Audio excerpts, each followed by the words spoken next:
By the end of this video, you will realize something deeply unsettling, that the one you thought was seeking truth was never real to begin with. You've been told your entire life that you are a seeker, a soul searching for God, a consciousness trying to awaken. But Ibn Arabi discovered something that completely dismantles this idea. There is no seeker, and the moment you truly see this, the entire spiritual journey collapses. Not into confusion, but into freedom. Because what you've been searching for was never separate from what you are. Let's start with a simple question that Ibn Arabi posed to his students in Damascus over 800 years ago. Who is seeking? You might immediately answer, I am. I'm the one seeking truth. I'm the one trying to understand God. I'm the one on this spiritual path. But Ibn Arabi would stop you right there and ask a second question that changes everything. What is this I that you're referring to? Because if you look closely, and this is where his teaching becomes dangerous, you'll find that this I, this seeker, this separate self that you believe is on a journey, cannot actually be found anywhere. Not as a feeling, not as a thought, not as an experience, not even as an awareness. The seeker is an assumption, a story, a phantom that has never existed outside of the mind's projection. Ibn Arabi wasn't speaking poetically. He was making a precise philosophical claim that can be verified through direct investigation. Here's the structure of his argument. First premise: if you are truly a separate seeker, then you must be separate from what you're seeking. Second premise: what you're seeking is God, truth, or ultimate reality. Third premise: but God, by definition in Islamic theology, is al-Wahid, the one, the only true existence. There is nothing outside of God's existence. Conclusion: therefore, if there is only one existence and you exist, then you cannot be separate from that one existence. You cannot be seeking something you've never been apart from. This is not a belief system. This is a logical impossibility that Ibn Arabi identified in the very structure of spiritual seeking. The seeker assumes separation, but separation from the absolute is metaphysically impossible. So, what you've been calling the seeker is actually just a thought pattern, a habitual sense of being a separate entity that has convinced itself it's real. Ibn Arabi used a metaphor that modern physics has now validated. Imagine a wave in the ocean that becomes convinced it's separate from the ocean. It looks around and sees other waves. It says, I am this wave. I am not that wave. I am definitely not the ocean. The wave begins seeking the ocean. It reads books about the ocean. It practices wave meditation techniques. It tries to become more ocean-like. But here's the radical insight.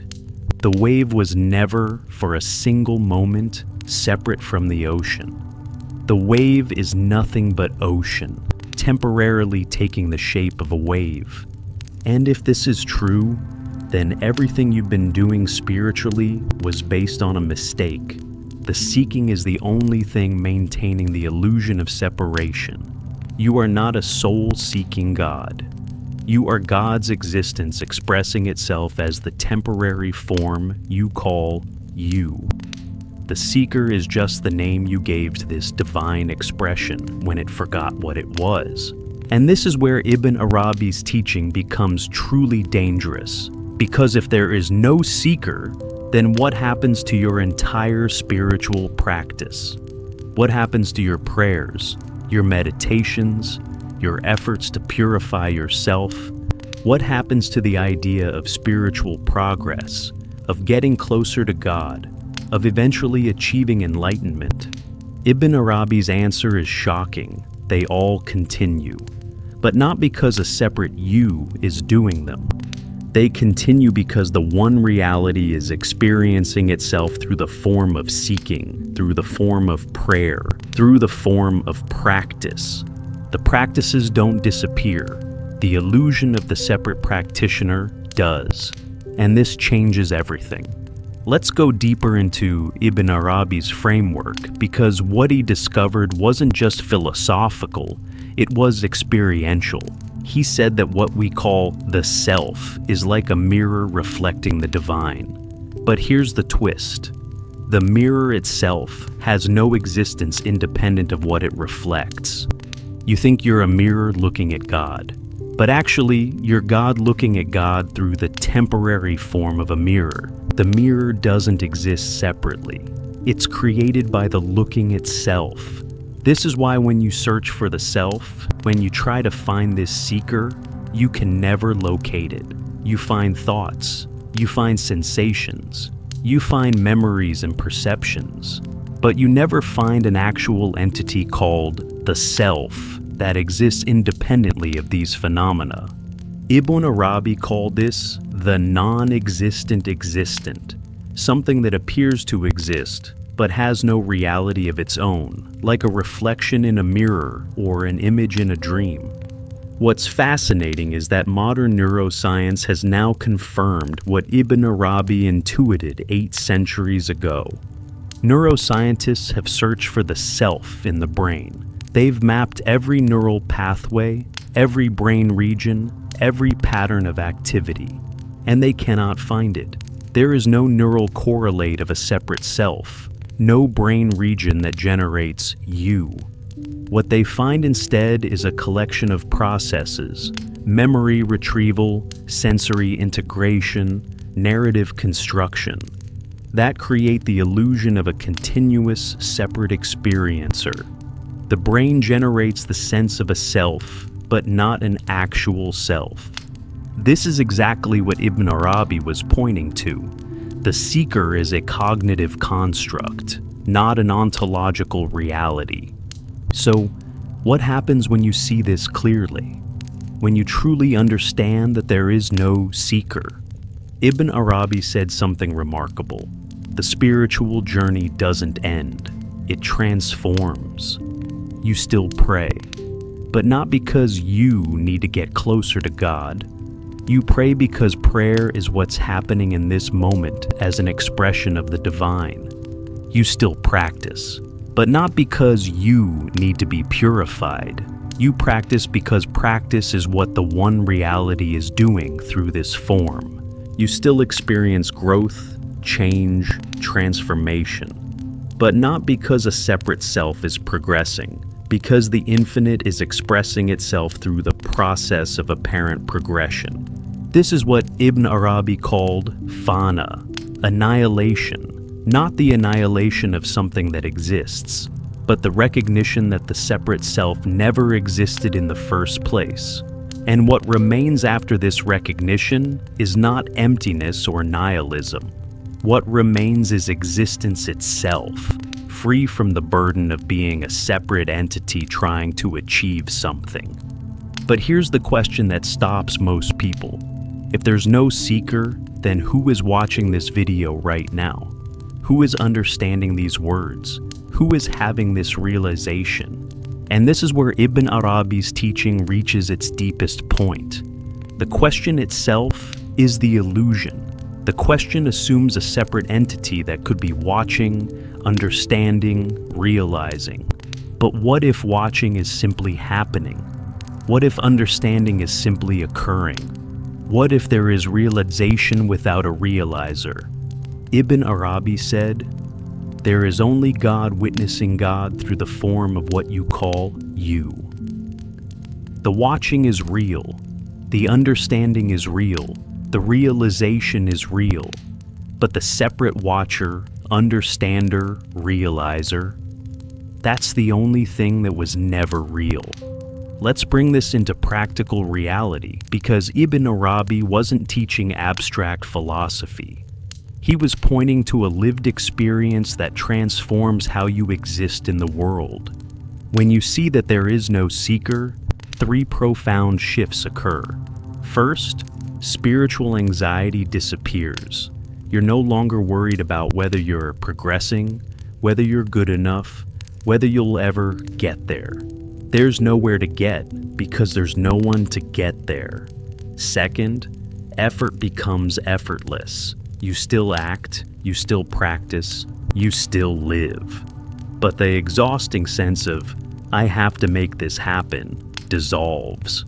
Actions occur, but not from the tension of a separate self trying to achieve something. Third, life becomes sacred again. When you're not a separate entity moving through a world of objects, everything becomes a manifestation of the same one reality. The person in front of you isn't separate from you. The tree outside your window isn't separate from you. It's all the same existence expressing itself in infinite forms. Ibn Arabi left us with a beautiful paradox that captures the entirety of his teaching. He said, I sought my Lord and found my servant. I sought my servant and found my Lord. What does this mean? When you seek God as a separate self, what you find is just more of the separate self. More ego, more seeking, more separation. But when you investigate the separate self directly, when you look for the seeker and can't find it, what you discover is God.